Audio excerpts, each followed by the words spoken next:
Ok l'équipe, aujourd'hui on va unboxer la dinguerie de 2024. Je suis tellement trop hypé. La nouvelle TechTech Pro Series. Lol, non je déconne. C'est la nouvelle G16 de chez Flatface. Est-ce que ce bon vieux Mike va mettre encore un gros bull dans le game et mettre tout le monde KO avec son nouveau shape? Bah ça, c'est complètement possible mon copain. Et la réponse est maintenant.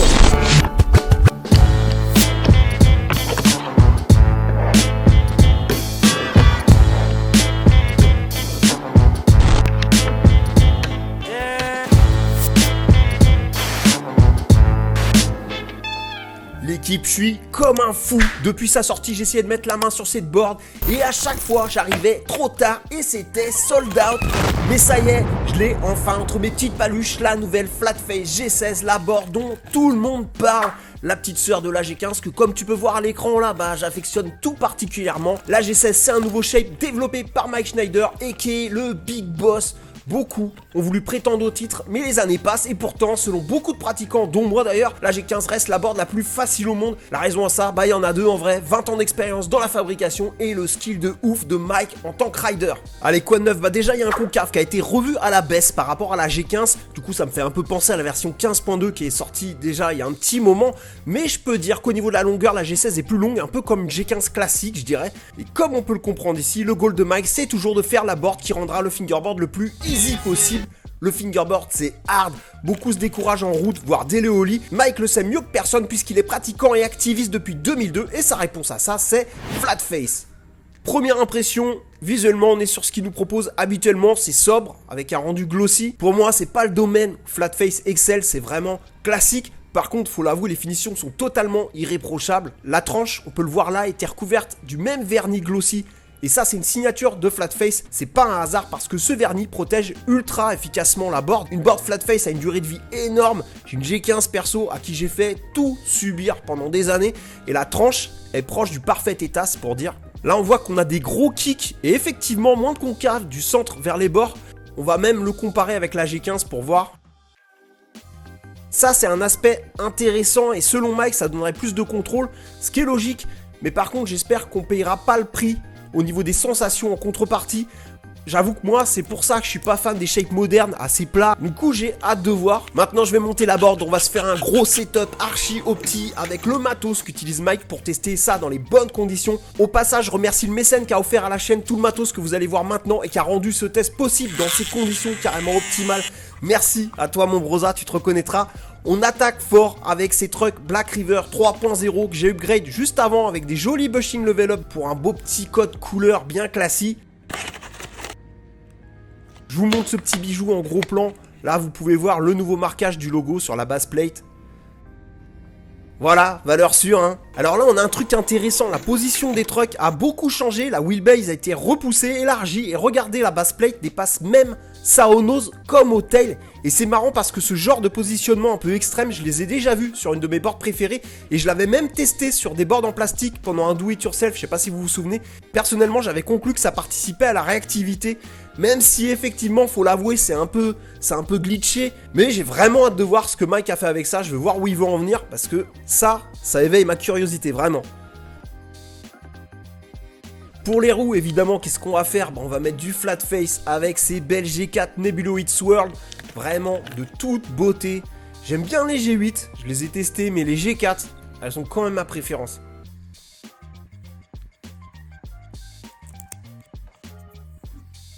Bon là je crois qu'on est sur un beau setup, en même temps le contraire ça serait un peu dommage parce que là on dépasse les 150 €, c'est du sérieux et c'est d'ailleurs à ça que je m'attends, hein, du très très sérieux, il y a pas mal de paramètres qui m'intriguent. Je fais confiance à Mike mais voilà, moi j'essaye de rester objectif, vous connaissez le truc, après je sais que ça va être obligatoirement intéressant, mais est-ce que ça surpasse la G15? Est-ce qu'on va vers quelque chose d'encore plus optique la G15? Let's go, on se retrouve après pour le verdict. Look, I don't wanna talk. How you try and press the kid and really you was soft. All you know is capping, homie, you don't know the law. Pedal to the metal, you ain't catching me in park. I just hit the start. I don't wanna speak. Talking all that good, so I just hit you with the plays. Running up the score like Tyreek, I'm going deep. Watch me how I'm saucing, I be spreading it with ease. You gon' see the peace. Aïe aïe aïe, l'équipe, l'heure est grave. Mike en sueur, est-ce qu'il va conserver le titre et garder la ceinture? La réponse, juste après la pub. Bon, plus sérieusement, il y a un truc que je veux vous dire avant de commencer, j'en avais parlé dans une précédente vidéo. Faut garder à l'esprit que la meilleure bande du monde, tout ça, c'est subjectif. C'est-à-dire qu'il y a un truc, tu vois, c'est comme dans la vie. Il y a les goûts, les couleurs, il y a un truc que tu vas kiffer, ton voisin non, etc. Par contre, il y a un truc qui est sûr, c'est que Mike, il est dans cette quête de la board qui va faciliter le plus l'apprentissage et la pratique du fingerboard. Et ça, c'est quelque chose de quantifiable, de factuel. Une board qui va plus popper, une board qui a plus de contrôle, ça, c'est factuel. Voilà, maintenant que ça c'est dit, la G16, le verdict. Je savais que Mike, franchement, en était capable. Mais je sais aussi qu'un maker peut se perdre, se lasser de son shape, etc. Se perdre dans des trends, répondre à une demande, etc. Et partir dans une autre direction, s'éloigner de son but premier. Et Mike nous démontre un truc avec la G16, c'est que c'est pas son cas. La G16 fait tout comme la G15, mais en mieux. Et si t'as déjà une G15 sous les doigts, tu sais à quel point c'est un compliment. Oui, la réactivité, la facilité dans le pop a été améliorée, sûrement grâce en partie au nouveau positionnement des trucks. Oui, la prise en main a été une nouvelle fois optimisée. T'as pas le temps de prendre tes marques, tu lances tes premiers tricks.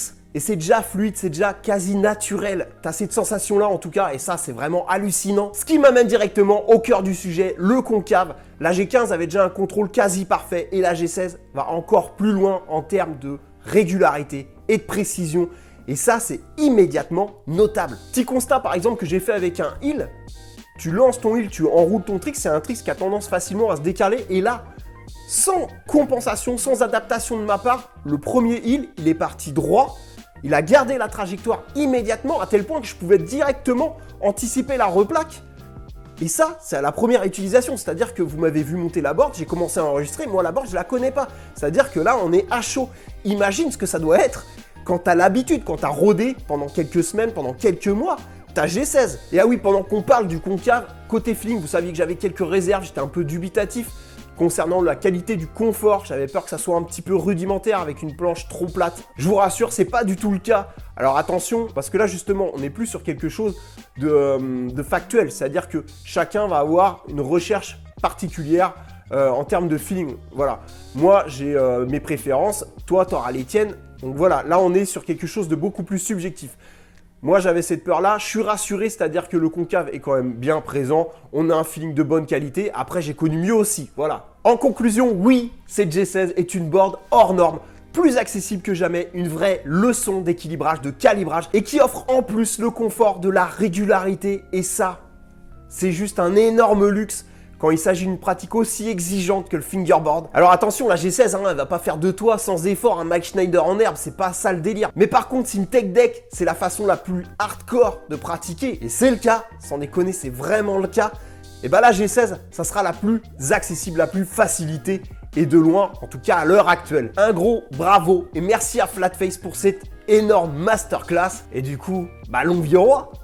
Voilà l'équipe, je vous l'ai dit la semaine dernière, mais restez bien à l'affût parce qu'il y a un énorme giveaway très bientôt, que de l'exclu encore, on va vous régaler l'équipe, donc restez dans les parages, ça arrive, je vous tease un petit peu.